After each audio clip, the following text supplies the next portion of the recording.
Shalom saudara semuanya, kita berjumpa lagi dalam Best Talk. Kali ini kita tetap membahas tentang hamil di luar nikah.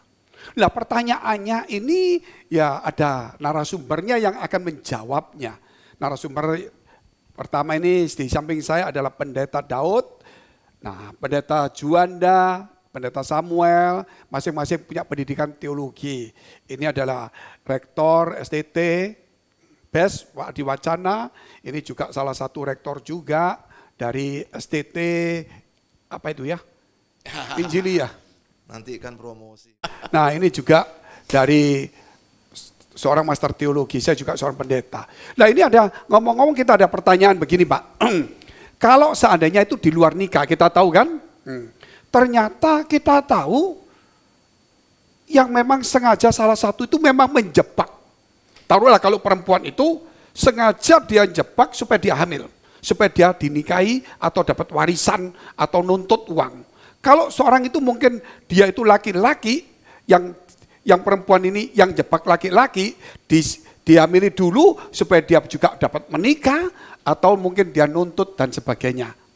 Nah, mungkin ini bisa bagaimana sikap orang tua, sikap gereja, sikap ya bapak-bapak semua, kalau lihat anak kita dijebak seperti itu. Saya pikir begini Pak, kalau sudah tahu bahwa dasarnya itu adalah suatu menjebak, itu pasti adalah sesuatu yang jahat, sesuatu yang tidak tulus. Sehingga kalau mau membangun suatu rumah tangga dengan dasar sudah kepingin dapat untung salah satunya, itu pasti tidak akan pernah bisa langgeng. Oleh sebab itu, orang tua harus cermat melihat siapakah yang akan menjadi calon menantunya ini. Sehingga kalau memang ada indikasi-indikasi mau menjebak begitu, kalau memang sudah terlanjur kejebak, ya mau tidak mau kita misalnya saja tiba-tiba sang menantu ini sudah hamil duluan. Ya seperti itu tadi, pernikahan jangan dilangsungkan terjadi, tapi tetap anak yang jadi janin ini tadi, tetap kita harus juga turut campur tangan di dalamnya, entah membiayai di dalam persalinannya, entah di dalam tumbuh dewasanya, tetapi pernikahan saya pikir jangan sampai dilanjutkan dan itu terjadi, karena memang dasarnya sudah tidak bagus itu. Ya, mungkin. Ya ada orang terjebak itu memang dia tidak tahu bahwa akan ada jebakan, tetapi ada orang terjebak, mau dijebak, tapi ada orang yang dia sudah punya tujuan khusus juga. Bahwa boleh kamu jebak aku, tapi nanti kamu akan seperti ini. Nah ini memang ribet ketika berbicara persoalan jebak-menjebak, tapi kalau seandainya sudah terjebak dia harus menikah, sebelum ada pemberkatan nikah, sesungguhnya ada keputusan di situ. Nah keputusan inilah yang perlu ditopang oleh keluarga sama gereja. Ya mungkin saya melihat dari pengalaman-pengalaman pelayanan dan seterusnya, berjumpa dengan beberapa orang, sedikit sekali orang yang sadar ketika proses itu dia merasa terjebak. Karena memang penjebaknya dalam tanda kutip ya, itu memang sudah memiliki strategi rencana yang bagus, sudah punya tujuan, punya cara-cara, sehingga punya orang tembak mungkin betul, ya. Jadi orang itu nggak sadar kalau sedang dijebak. Nah sebenarnya masalah ini kalau dari pengalaman saya itu masalah perbedaan iman. Kita menuduh di daerah mayoritas kita, katakan gitu ya, kita dituduh menjebak orang supaya kemudian dia pindah ke iman kita. Sementara kita pun juga seringkali menuduh, ya kan, di daerah seperti itu sebaliknya gitu. Jadi ketika sedang dijebak atau sedang menjebak itu memang salah satu yang menjadi korban itu sama sekali tidak sadar. Nah nanti setelah sadar itu setelah jalannya rumah tangga ada percekcokan, diabaikan, ditinggalkan, setelah kebutuhan-kebutuhan yang diperoleh, yang diinginkan tujuannya sudah tercapai, kemudian dicampakkan begitu saja. Nah disitulah kemudian biasanya orang itu menyadari kalau dia sedang dijebak seperti itu. Nah, lama itu Pak, masa sampai sudah panjang, aduh aku kejebak ini. Ya. Tapi biasanya kalau sudah lama itu ketika berkomunikasi, kok nggak cocok seleranya, kok nggak seperti yang dulu. Mungkin dia nggak mikir lagi kejebak, tapi nggak cocok aja. Tapi pada waktu terjebak biasanya menuju hari H, dia baru sadar, kenapa kok cepet-cepet, ini ada sesuatu yang disembunyikan. Nah itu pasti dia mikir, tapi mau apa lagi, aku bisa apa? Nah itu dukungan keluarga ataupun dukungan gereja itu menentukan. Ada yang jebak begini Pak, ada yang jebak begini, ada dua tujuan ya penjebakan itu. Pertama, dia ada teamwork, ini kisah nyata juga. Seorang tokoh rohani yang kaya, yang terkenal, anaknya kemudian memang sengaja dijebak, yang laki-laki ini ya, dijebak dengan perempuan, dengan timnya. Tujuannya apa? Di foto-foto, di video semua, terus diserahkan kepada papanya, kalau nggak bayar sekian, ini saya bongkar. Nah itu satu. Kedua, memang ada yang jebak untuk supaya dia dapat menikah dan dapat uang daripada kerja repot-repot. Nah silakan. Nah, kalau menurut saya yang kasus tadi Pak, yang awal, yang nomor 1, di mana dia punya teamwork dan niat menjebak, saya pikir kalau sampai anak kita juga kejebak lalu kita mulai diperas gitu ya, diperas itu. Dengan foto anak kita lagi apa dengan mereka, kita harus berani dan berbesar hati supaya ini kejahatan segera terbongkar dan tidak meluas. Dengan besar artinya gini, kita akui Pak, memang anak kita ini salah kan gitu. Yang pertama yang itu. Yang kedua juga kita harus berani sampaikan kepada yang dunia juga dan yang lain sebagainya bahwa saya ini juga dipermainkan oleh ini karena ada tujuan seperti ini. Supaya reputasi kita juga jangan terlalu dijaga-jaga betul karena memang kenyataannya anak kita sudah kena. Oleh sebab itu supaya ini selesai, supaya ini tertutup dan tidak terulang lagi, mau enggak mau kita juga harus melibatkan aparat-aparat yang lain juga, dan kita juga jangan malu untuk mengakui bahwa anak kita juga salah, bermain-main dengan orang tidak tepat, dan juga itu karena mungkin bisa jadi saya juga salah, enggak mendidik anak dengan baik atau kurang mendoakan dia, atau saya cuma konsentrasi pelayanan terus tidak pernah menjaga keluarga kita, tak ubahnya seperti Imam Eli itu yang terjadi akhirnya. Mungkin yang lain. Ya, memahami hal ini kasus demi kasus memang harus lebih rinci gitu ya. Dari apa yang saya alami, melihat dan juga membantu teman-teman untuk menyelesaikan masalah-masalah seperti ini. Kenapa kok itu kemudian cukup waktu lama baru menyadari kalau dijebak? Nah, justru dari pengakuan-pengakuan yang muncul.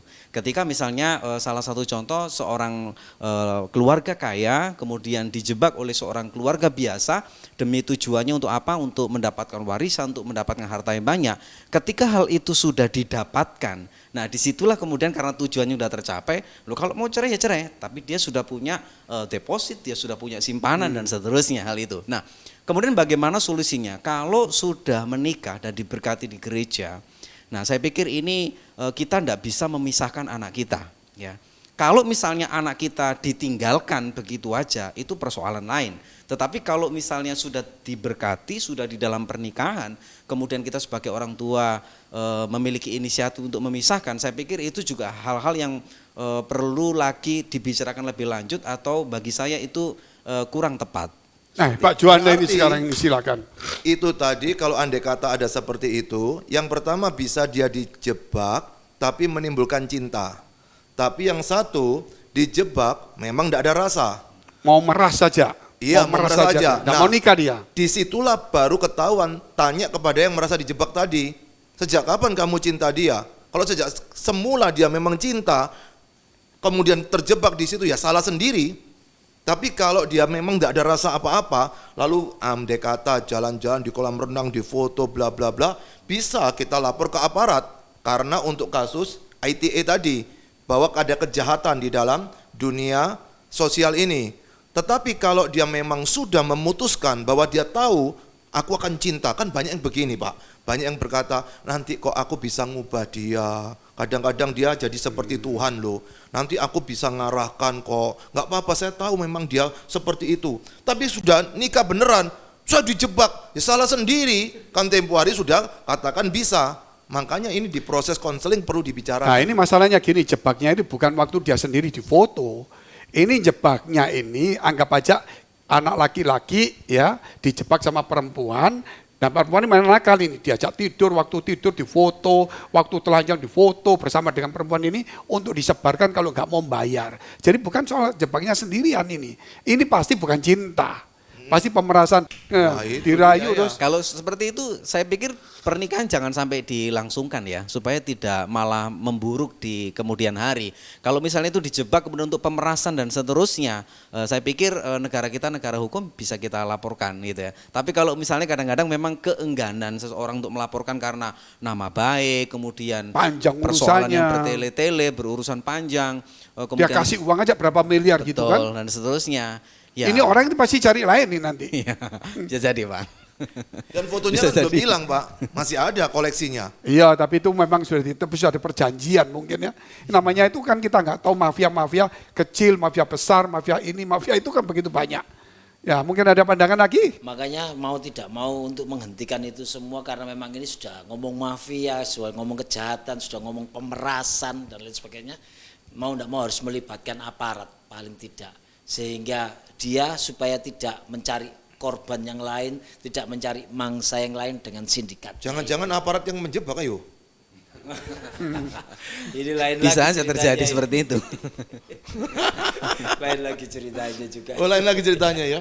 Nah, pertanyaan kedua ini, nah kita kalau seandainya sudah hamil di luar nikah terus dinikahkan. Waktu dinikahkan baru tahu ini, ternyata wah mantuku ini satu ini kok nggak kerja, mabuk-mabuk, judi, narkoba, suka nipu, kumpulannya orang-orang tidak karuan. Bagaimana solusi dan sikap yang dihadapi sudah menikah loh, sudah dinikahkan ini sekarang. Ya, tidak boleh bercerai yang pasti. Ya pasti nggak Tidak bercerai. boleh bercerai, maka mau tidak mau risiko ditanggung oleh pasangan tadi. Makanya waktu pacaran buka mata lebar-lebar, ketika nikah tutup mata baik-baik, supaya apapun yang pernah terjadi dialami oleh mereka, bahwasanya mereka sudah tahu sejak semula seperti itu. Lalu ketika sudah dinikahkan, ya sudah, dia harus meminta tolong Tuhan, meminta tolong tim yang ada untuk bisa membantu pasangannya. Jangan lupa juga Pak bahwa kalau kita ini sudah menikahkan anak kita, menantu itu juga harus tetap kita anggap sebagai anak, sudah tidak bisa lagi sebagai menantu. Sehingga mau tidak mau, karena kita juga memperlakukan menantu ini seperti anak, hal-hal yang buruk dari menantu yang adalah anak kita ini juga kita harus mau turut campur di dalamnya dengan memberi Membina, pengertian, nasihat. mendidik dan diperlakukan betul seperti anak sampai dia ini sadar pulih bahwa sesungguhnya apa yang dia lakukan kebiasaannya ini salah dan itu diperlukan jiwa besar. Walaupun tahu secara darah dan daging tidak ada hubungan, tapi secara pernikahan dengan anak kita itu mau tidak mau itu juga jadi anak kita juga akhirnya. Iya, kalau Dan tinggal itu serumah Pak, kalau tinggalnya jauh rumah, Paling beda pulau. paling tidak kan sekarang juga ada teknologi, ada cara, ada bermacam-macam. Tetap pantauan kita harus jangan pernah lepas untuk tidak bertanggung jawab. Kita harus mendidik itu terus. Tidak Ya, ada kita habis. sih meyakini ya bahwa seseorang pasti bisa berubah. Ketika dia membuka hati untuk firman, untuk nasihat, pasti Roh Kudus bekerja melembutkan hati, juga nanti akan perlu ada perubahan. Tapi ini kan prosesnya bisa panjang, bisa kadang-kadang juga sampai seumur hidup. Ya Nah, kan? itu dia. Bisa persoalan bisa sampai seumur hidup gitu. Nah ini memang persoalan yang tidak mudah. Menganggap sebagai anak adalah, saya setuju sekali dengan Pak Sam ya, seperti itu, mendidik dengan sungguh-sungguh. Kemudian lagi bahwa iman seorang istri itu bisa juga merubah iman seorang suami. Artinya ini kan tertulis juga dalam Alkitab. Kalau engkau dipanggil Tuhan dalam keadaan suami misalnya yang berlaku jahat ya, minum mabuk, Atau belum kehidupan beriman dunia, gitu atau ya. bahkan belum beriman kan tidak boleh diceraikan. Karena apa? Karena nanti dengan iman si istri, laki-laki ini bisa berubah. Dan sebaliknya, dan suami dengan sebaliknya, istrinya ya. sebaliknya, Atau seperti istrinya itu. yang berubah jadi jahat ya. Nah, itu Lain pengaruh. kasusnya.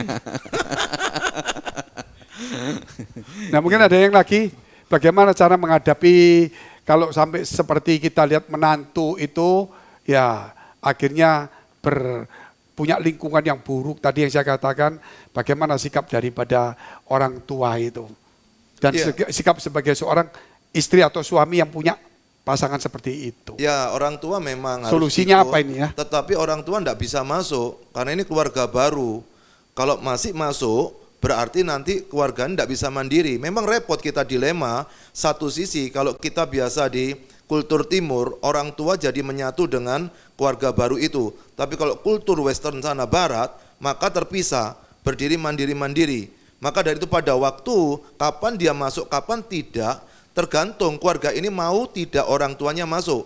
Contoh kalau mereka berdua adalah lulusan dari luar negeri semua, dengan kultur barat yang sudah terbiasa, lalu orang tuanya masuk, oh tambah, gara-gara orang tuamu kita cerai. Gara-gara dia ikut campur. Nah tambah repot kita. Maka dari itu perlu tahu bagaimana menyelesaikan ini. Memang masalah konflik personal atau sesuatu hal yang terjadi ini yang tidak kita bayangkan bisa muncul.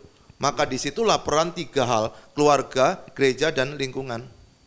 Ya. Tapi juga ada yang tertulis di dalam firman itu Pak, buat sang istri ini kalau suaminya tidak benar dan jadi melakukan tindakan seperti orang yang tidak percaya gitu, diceritakan begini bahwa hendaklah tetap dalam kesalehanmu, kamu tetap melakukan yang saleh, kamu akan bisa memenangkan suamimu dalam ketidakbenarannya. Sehingga mau tidak mau sang istri ini karena sudah resiko, ya bercerai mundur ndak bisa, berhenti di tengah jalan ndak bisa, yang ada adalah tetap harus maju.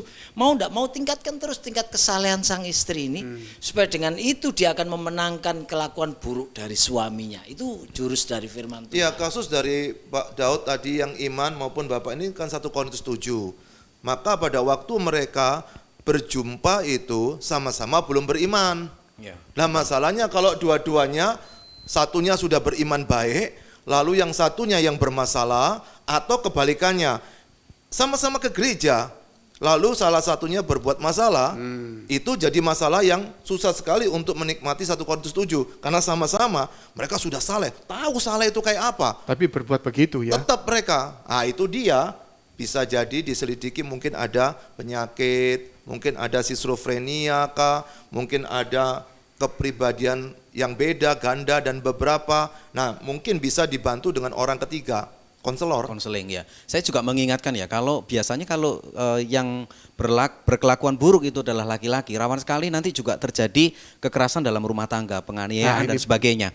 Kalau terjadi seperti itu, saya sih menyarankan ya bagi seorang wanita untuk beberapa saat bolehlah untuk memisahkan diri dengan laki-laki itu, ya anak diatur sedemikian rupa, ya wanitanya mungkin kemana berpisah sementara supaya apa? Supaya lebih bisa berdoa. Berpisah dengan persetujuan bersama supaya bisa berdoa. Bukan berpisah dengan pendirian satu nggak mau, nggak boleh kan? Di Alkitab. Nah, tapi mengerikan juga Pak, itu hilang beneran.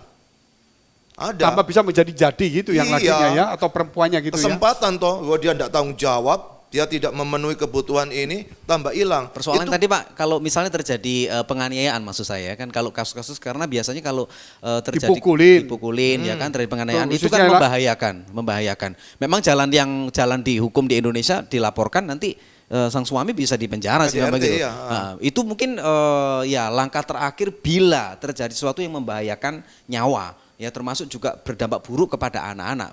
Atau mungkin banyak tetangga kanan kiri yang menyaksikan dan seterusnya. Tapi kalau masih bisa diatasi, saya pikir berpisah sementara itu adalah sesuatu yang baik atas persetujuan bersama.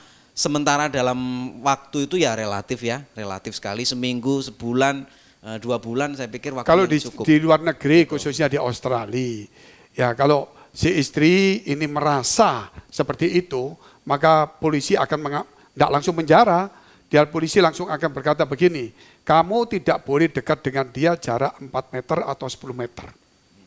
Begitu dia mendekati 9 meter, 8 meter, perempuan ini istrinya telepon atau sesuatu telepon, polisi akan datang baru ambil satu tindakan. Jadi dia boleh berhadapan tapi tidak boleh jarak sekian meter ditentukan. Nah, yang itu cinta, luar negeri. Pak, ini sing cinta, yang enggak cinta ya ketepaan. Bahasa Indonesianya apa ketepaan? Ketepaan. Word meaning. Kebetulan, iya.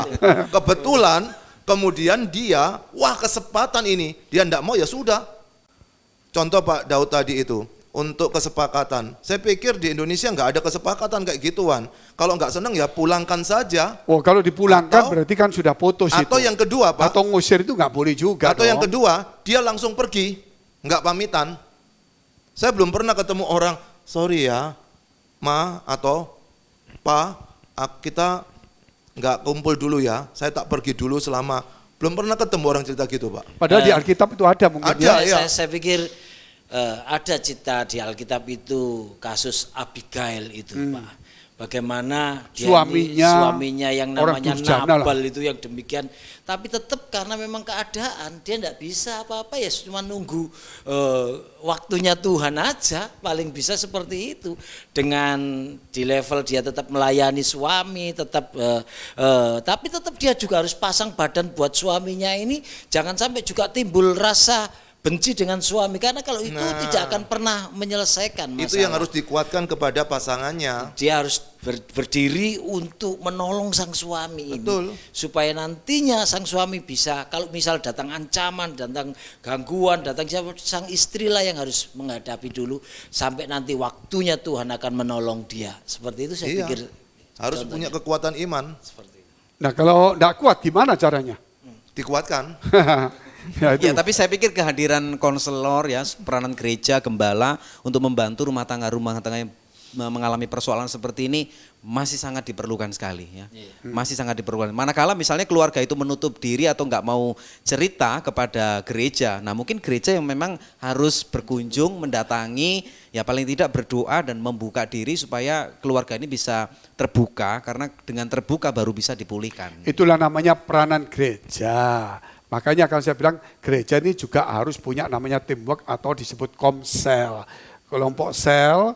Nah dari situlah mungkin ada pembinaan. Nah berarti kan kita lihat itu peranan gereja.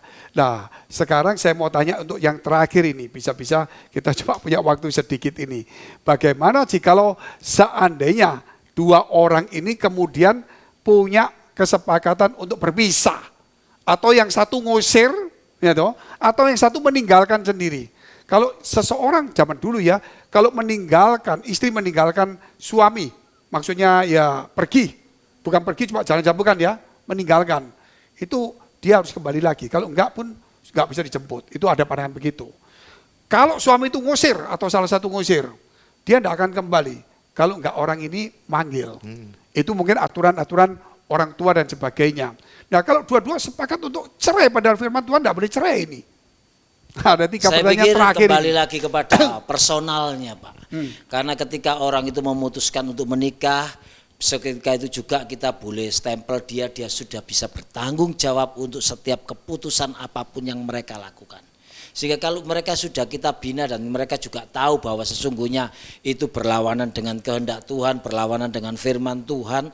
Tapi kalau memang mereka akhirnya dua-duanya saling menguatkan hati, mengeraskan hati dan setuju untuk berpisah, kita ya cuma bisa mendoakan saja. Supaya berpisah. Tapi, bukan mendoakan supaya terjadi yang terbaik, yang sesuai dengan kehendak Tuhan. Tapi tetap sekali lagi kita tidak bisa punya tidak boleh kamu, nanti kita tidak bisa seperti itu, karena kita sudah beranggapan mereka masing-masing dewasa dan tahu resiko yang akan mereka hadapi ketika perpisahan itu terjadi.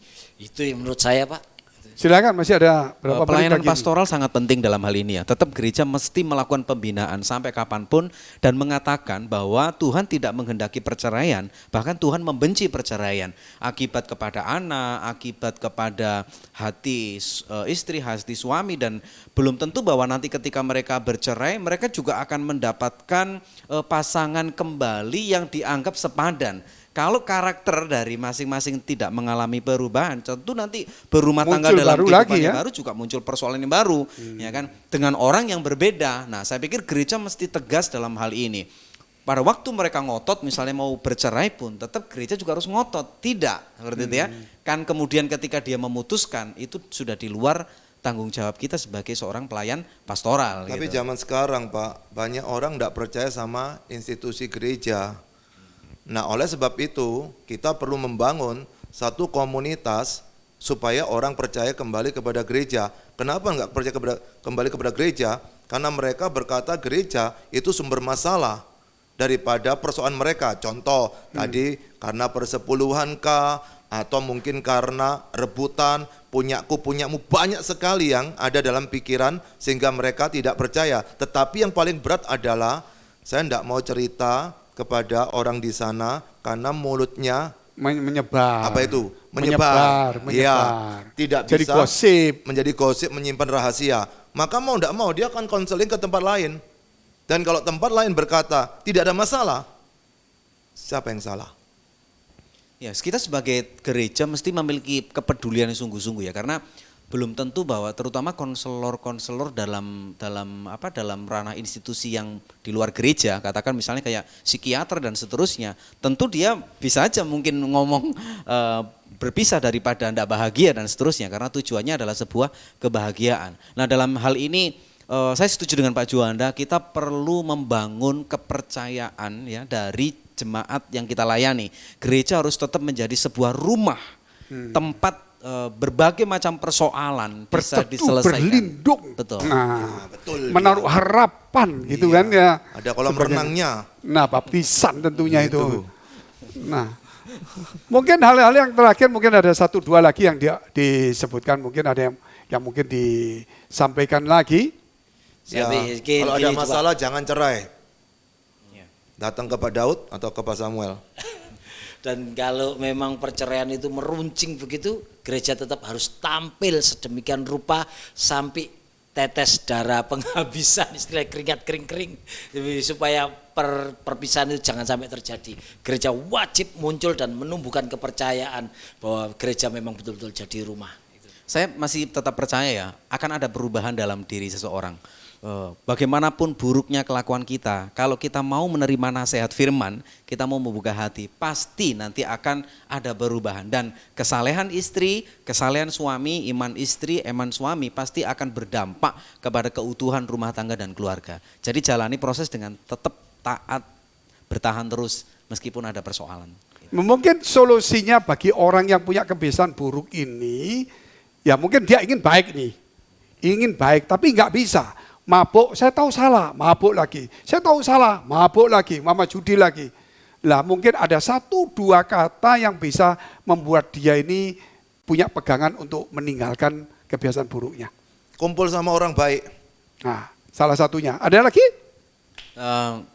Punya komitmen untuk berubah, jadi mau berubah. Kalau dia mau berubah tapi kemudian dia jatuh lagi, itu kemauannya masih belum keras, kemauannya masih belum kuat lah, komitmennya masih, tarafnya itu masih rendah. Dia tidak ada kayak semacam penyangkalan diri, memang betul-betul aku mau berubah seperti Dan itu. yang terakhir ini Pak, ingatkan pada sang oknum ini bahwa sekarang kamu sudah menikah, bahwa sekarang kamu hidup itu bukan untuk kamu sendiri.